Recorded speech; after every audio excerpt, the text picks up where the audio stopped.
السلام علیکم ورحمۃ اللہ وبرکاتہ۔ معزز سامعین، آپ جو کتاب سماعت فرما رہے ہیں اس کا نام ہے الغدیر، قرآن، حدیث اور ادب میں۔ علامہ عبدالحسین امینی صاحب کی یہ کتاب ہے جس کا ترجمہ مولانا سید علی اختر رضوی گوپال پوری، سید شاہد جمال رضوی گوپال پوری نے کیا ہے۔ آج ہم آپ کے سامنے اس کی دوسری ریکارڈنگ پیش کر رہے ہیں صفحہ نمبر 23 سے۔ جمال الدین خلئی، وفات 750 ہجری۔ ان کے چند اشعار ہیں جن کا ترجمہ ہم پیش کر رہے ہیں۔ باغ و بہار کی خوشبو نے اپنی آمد سے خواب غفلت میں سوئی ہوئی ہر مخلوق کو بیدار کر دیا۔ وقت سحر مسرت و خوشحالی کی بجلی چمکی تو گلستان میں غنچے و کلیاں روشن اور منور ہو گئیں۔ جس وقت ابر رحمت سایہ فگن ہوا تو دہان گل نے مسکراہٹیں بکھیر دیں۔ زمین نے پرورش میں خودنمائی کا مظاہرہ کیا تو گلوں کی عطرپاشی نے مشام جاں کو معطر کر دیا۔ پرندے شاخوں پر بیٹھ گئے جس کے بعد ان کے شکار کے لیے تیر و کمان کی ضرورت ہی نہ ہوئی۔ باد صبا نے اپنے دامن کو سمیٹ لیا اور ہمیں آگاہ کر دیا۔ وہ کتنا خوشگوار تھا جب ہم بالکنی کی بلندی پر بیٹھ کر سبزہ زار کی نمائش کر رہے تھے اور باران رحمت زمین پر برس کر اسے لباس سبز پہنا رہی تھی۔ ایسے میں اس مجلس کی کیا کیفیت رہی ہوگی جس کی قیادت ایسے جوان کو حاصل تھی جو ماہ تاباں کے مانند منور تھا۔ ہم سب شرف ہم نشینی کے لیے بہترین خبر کے منتظر تھے۔ اس مجلس کا موضوع گفتگو موثق اور معتبر راویوں سے منقول رسول اکرم صلی اللہ علیہ وآلہ وسلم کی باتیں اور غدیر تھا۔ رسول خدا صلی اللہ علیہ وآلہ وسلم اپنے آخری حج سے واپسی پر غدیر خم میں پالان شطر کے منبر پر تشریف لے گئے اور فرمایا: اے لوگوں، بے شک خداوند عالم نے مجھ پر عظیم وحی کی تکرار فرمائی ہے۔ جس چیز پر مامور ہوں اگر اس کی تبلیغ میں کوتاہی کروں گا تو خداوند عالم پیغمبروں کے دفتر سے میرا نام خارج کر دے گا۔ آپ نے فرمایا: اگر تم لوگوں کے مکر و فریب سے خوفزدہ ہو تو میں تمہاری حفاظت کروں گا۔ میں بہترین یار و مددگار ہوں۔ علی علیہ السلام کو ان کا امیر و رہبر مقرر کرو کہ میں نے اسے تمام انسانوں میں منتخب فرمایا ہے۔ اس کے بعد آپ نے آیہ بلغ کی تلاوت کی: یا ایھا الرسول بلغ ما انزل الیک من ربک وَإِن لَّمْ تَفْعَلْ فَمَا بَلَغْتَ رِسَالَتَهُ وَاللَّهُ يَعْصِمُكَ مِنَ النَّاسِ إِنَّ اللَّهَ لَا يَهْدِي الْقَوْمَ الْكَافِرِينَ۔ آپ نے اس سورہ مائدہ کی آیت نمبر 67 کی تلاوت فرمائی جسے لوگوں نے سنا اور مشاہدہ کیا۔ پھر فرمایا: میری عمر رواں ختم ہونے کو ہے، نزدیک ہے کہ آواز مرگ پر لبیک کہوں۔ کیا میں تمہارے نفسوں پر تم سے زیادہ بااختیار نہیں؟ سب نے بیک آواز سے کہا: ہاں یا رسول اللہ، آپ جو کچھ جانتے ہیں اس کا حکم فرمائیں۔ چنانچہ آن حضرت صلی اللہ علیہ وآلہ وسلم نے لوگوں کے درمیان فرمایا: جس کا میں مولا ہوں یہ علی اس کے مولا اور آقا ہیں۔ میرے بعد ان کی پیروی اور اطاعت کرنی چاہیے۔ خدایا علی کے ناصر و مددگار کی نصرت فرما اور اس کے دشمنوں کو تباہی کے گھاٹ لگا دے۔ اس کے بعد جب میں نے خدا اور رسول کے ذریعے اس کی معرفت حاصل کر لی تو کھڑا ہوا اور بولا: اے انسانوں، میں سب سے زیادہ بہتر خلافت مبارک ہو۔ یہ منصب آپ کے شایان شان ہے۔ آپ ہمارے بھائی تھے، اب آقا اور مولا ہیں۔ آپ بہترین افتخارات پر فخر و مباحثت کریں۔ وہ اسی قصیدے میں نغمہ سرا ہیں۔ ترجمہ ہے اگلے قصیدے کا۔ خدا کی قسم جو آپ سے مقدم افراد کا آپ کے نالین مبارک سے مقابلہ کرے، اس کا گناہ قابل مغفرت نہیں۔ کچھ لوگوں نے عید غدیر کا انکار کیا، حالانکہ آج مومنین میں ایسا کوئی نہیں جو اس عید کا انکار کرے۔ خداوند عالم نے اپنے بندوں میں آپ کو حکومت اور امامت عطا فرمائی، اور آپ نے بھی ان کے ساتھ اچھا سلوک پیش کیا۔ خداوند عالم نے غدیر خم میں اپنے دین کی تکمیل فرمائی۔ خدا کا ارشاد ہے سورہ مائدہ کی آیت نمبر 3 میں، پروردگار ارشاد فرماتا ہے، الیوم اکملت لکم دینکم واتممت علیکم نعمتی ورضیت لکم الاسلام دینا۔ قرآن مجید، توریت اور نوح اور ابراہیم کے صحیفوں میں آپ کی تعریف و تمجید موجود ہے۔ بندوں کا حساب و کتاب آپ کے دست اختیار میں ہے۔ آپ جس کے حق میں چاہیں سود و زیاں کا حکم صادر فرما سکتے ہیں۔ آپ جسے چاہیں تشنہ-کام رکھیں اور جسے چاہیں سیراب کریں۔ اے وحشتناک فریاد و فغاں کی پناہ گاہ، اور اے دوستوں کے بہترین ذخیرے، مجھ رافضی کہا گیا، حالانکہ میرے لیے یہ لقب ناصبی سے بہتر ہے، جو در حقیقت کفر ہے۔ ہاں، میں نے طاغوت کو چھوڑ کر اپنی محبت، الفت، امامت کے درخشاں ستاروں کے لیے مخصوص کر دی۔ یہ قصیدہ 56 اشعار پر مشتمل ہے۔ یہ اشعار بھی آپ ہی کے ہیں۔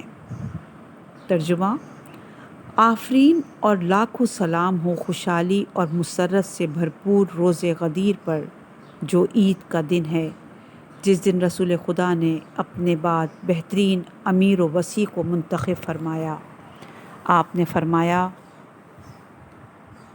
یہ میری موجودگی اور غیر موجودگی میں میرا وسیع و جانشین ہے۔ یہ میرا یار و مددگار، میرا وزیر اور نگہباں اور میرے جیسا ہے۔ یہ میرے بعد اس قرآن کے ذریعے ہدایت کرے گا جو دلوں کی روشنی کا وسیلہ ہے۔ یہ وہی ہے جسے خداوند عالم نے دنیا کے تمام علوم سے بہرہ مند فرمایا ہے۔ اس کی اطاعت تمام اہل زمین و زماں پر واجب ہے، لہٰذا تمہیں اس کی پیروی کرنی چاہیے تاکہ بہترین ہدف و مقصد تک رسائی حاصل کر سکو۔ لیکن لوگوں نے اوپری دل سے آپ کی خلافت قبول کی، حالانکہ ان کے قلوب آپ کی خلاف کینہ و فریب سے بھرے ہوئے تھے۔ اے امیر نحل، اے وہ انسان جس کی محبت و الفت میرے دل و دماغ اور باطن کی گہرائیوں میں محفوظ ہے، اے وہ شخص جو مجھے آتش جہنم کی سوزش سے نجات دلانے والا ہے، اے وہ عظیم انسان جس کی مدحت سرائی میری زندگی میں راحت جاں اور شب کی تنہائیوں میں میری ہمنشین ہے، اے حشر و قیامت کے ہنگامہ خیزیوں میں بہشت خالد کی رہنمائی کرنے والے، اور اے بے پناہ علم و دانش کے مالک، میں نے اپنی ولایت و دوستی آپ سے مخصوص کر دی ہے، اور جو آپ کا دشمن ہے اس کے لیے میری لعنت اور ملامت اور بدگوئی ہمیشہ جاری و ساری رہے گی۔ آپ کا بندہ ناچیز خلئی خوش و خرم قیامت کے دن پہنچ گیا۔ 61 اشعار پر مشتمل آپ کا ایک اور قصیدہ، جس کے 36 اشعار قاضی نور اللہ شستری نے مجالس المومنین میں نقل کیے ہیں، اور علامہ زنجوی نے پورا قصیدہ ریاض الجنہ میں نقل کیا ہے۔ یہاں بطور نمونہ چند اشعار نقل کیے جا رہے ہیں جن کا ترجمہ پیش خدمت ہے۔ آپ کے شریف اور درخشاں اسما قرآن مجید کے ہر سورے میں آشکار و نمایاں ہیں۔ خداوند عالم نے شب تاریک میں آپ کو عین اللہ، جم اللہ وجد اللہ اور ہادی اور رہنما کا نام دیا۔ اے صاحب ولایت اور امامت، جب رسول خدا نے روز غدیر آپ کو ولی مقرر فرمایا تو عمر نے مبارک سلامت کی صدا بلند کی۔ اگر آپ چاہتے تو خلافت کے سلسلے میں دست ابو بکر دراز نہ ہوتا اور پھر یہ حکومت عمر تک نہ پہنچتی، لیکن آپ اپنے کاموں میں صابر و شاکر تھے، چنانچہ بھرپور قدرت و طاقت کے باوجود آپ نے ان کے متعلق عجلت کا مظاہرہ نہیں فرمایا۔ شاعر کے حالات: نام ابو الحسن جمال الدین علی بن عبد العزیز بن ابی محمد خلئی، موصلی ہلی، خاندان رسالت کے عظیم شاعر اور گراں قدر مداح تھے۔ انہوں نے اہل بیت اطہار علیہم السلام کی مدح و ستائش میں بہت سے اشعار کہے ہیں اور حق مطالب کی ادائیگی کی بھرپور کوشش کی ہے۔ ان کے تمام اشعار میں خاندان رسالت کی مدحت سرائی اور سوگواری کے علاوہ کوئی دوسرا موضوع نہیں پایا جاتا۔ یہ تمام علوم و فنون میں ماہر اور مرد فاضل تھے۔ ان کے اشعار سلیس اور عام فہم ہوتے تھے۔ حلہ میں سکونت کے دوران تقریباً 750 ہجری میں فوت ہوئے اور وہیں پر سپرد خاک کیے گئے۔ وہاں ان کی مشہور و معروف قبر ہے۔ یہ ناسبی والدین سے متولد ہوئے۔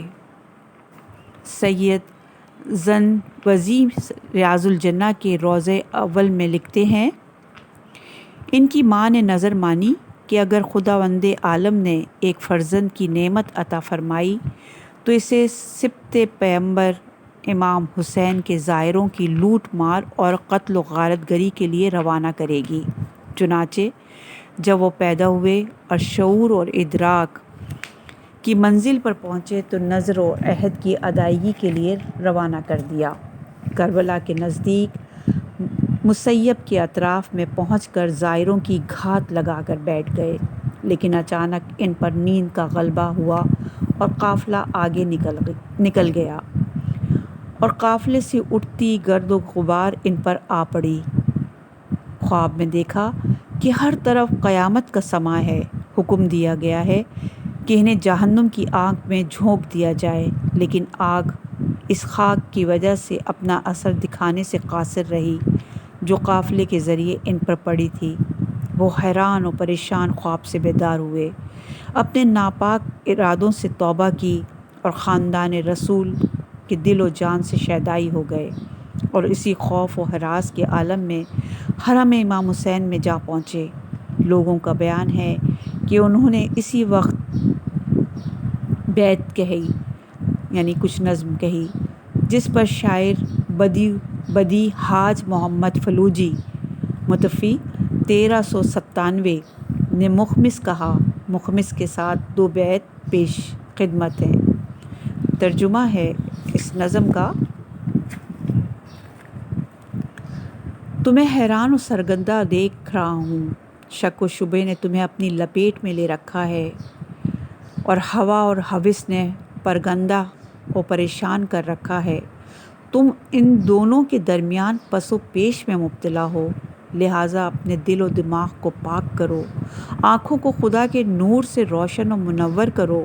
اگر نجات کے خواہاں ہو تو امام حسین علیہ السلام کی زیارت کرو تاکہ نورانی آنکھوں سے خدا کا دیدار کر سکو۔ اگر فرشتوں کو معلوم ہو جائے کہ تم امام حسین کی قبر کی زیارت کا ارادہ رکھتے ہو تو وہ تاکید کے ساتھ تم پر آتش جہنم کی حرمت لکھ دیں گے، اس لیے کہ جہنم کی آگ ایسے اجسام کو اپنا ہدف قرار نہیں دیتی جن پر امام حسین کے زائروں کے گرد و غبار موجود ہو۔ ان کی اعداد و اطوار سے خاندان رسالت کی والہانہ محبت دوستی نمایاں تھی۔ اہل بیت کرام بھی اس محبت کے عوض آپ پر خاص الطاف و عنایات روا رکھتے تھے۔ چنانچہ علامہ نوری حبل المتین فی المعجزات امیر المومنین سے نقل کرتے ہیں کہ جب وہ امام حسین کے حرم مقدس میں داخل ہوئے اور حضرت کی مدح و ستائش میں قصیدہ پڑھنا شروع کیا تو حرم کے دروازوں کا ایک پردہ ان کے اوپر گر پڑا۔ اسی دن سے خلئی یعنی خلئی کے نام سے موسوم ہو گئے۔ یہ اپنے اشعار میں خلئی تخلص رکھتے تھے۔ یہ واقعہ دارالسلام صفحہ نمبر 187 جلد نمبر 2 اور صفحہ نمبر 68 پر بھی موجود ہے۔ علامہ نوری نے ملا محمد جیلانی کے ذریعے حبل المتین سے نقل کیا ہے کہ جمال الدین خلئی اور ابن حماد میں فخر و مباحثت ہونے لگا۔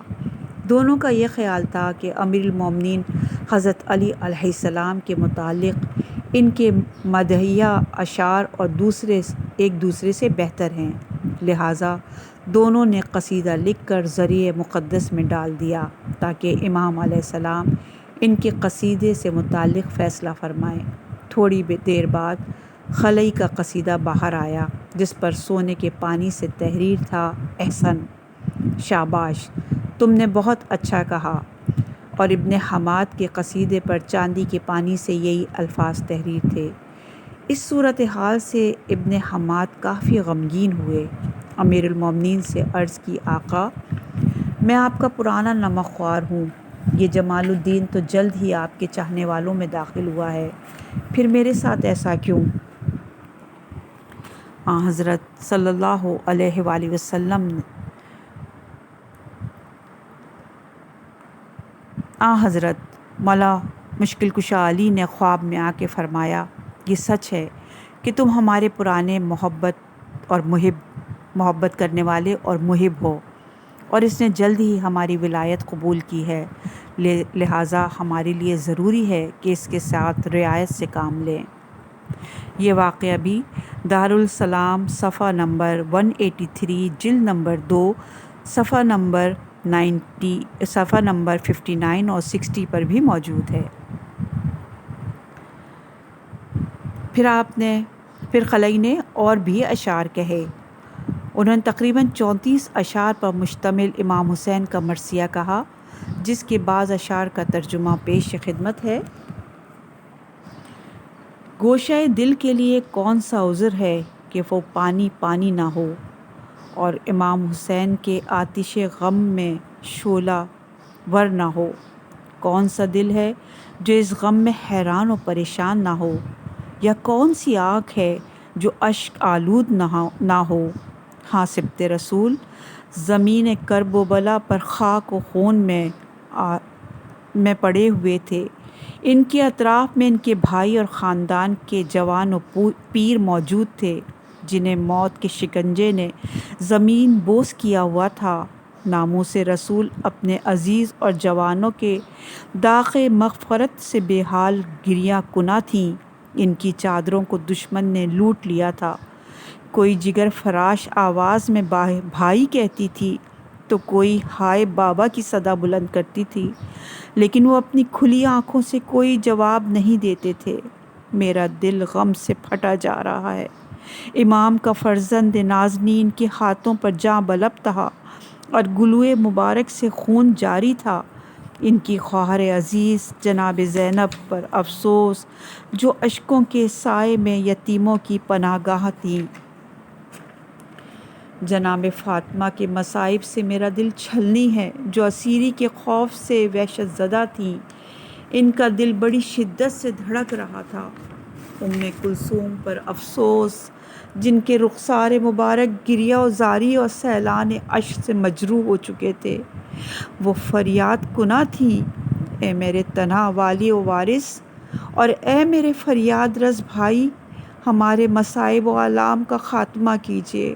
اس کے بعد گریاں و بریاں رسول اسلام سے شکوہ کرنے لگیں: اے نانا، کاش آپ دیکھتے کہ ہمیں کس طرح اسیر کیا گیا اور ہم پر مصائب و آلام کے پہاڑ توڑے گئے۔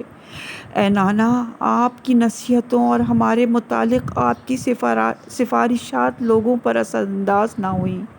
اور تمام تر تاکید کو پس پشت ڈال کر امام حسین علیہ السلام کی غربت اور تنہائی پر ذرا بھی رحم نہ کیا گیا۔ اے نانا، آپ کہاں ہیں؟ آ کر دیکھیے، آپ کا حسین شہید ہو چکا ہے اور علی بن حسین پر تعزیانوں کی بارش ہو رہی ہے۔ کیا آپ نہیں دیکھتے کہ آپ کا نواسہ قربان گاہ میں بے گور و کفن پڑا ہوا ہے؟ اے کاش آپ دیکھتے، ہم ذلت و خواری کے ساتھ دشمنوں کے درمیان اسیر تھے اور ان کے دل ہمارے لیے پتھر ہو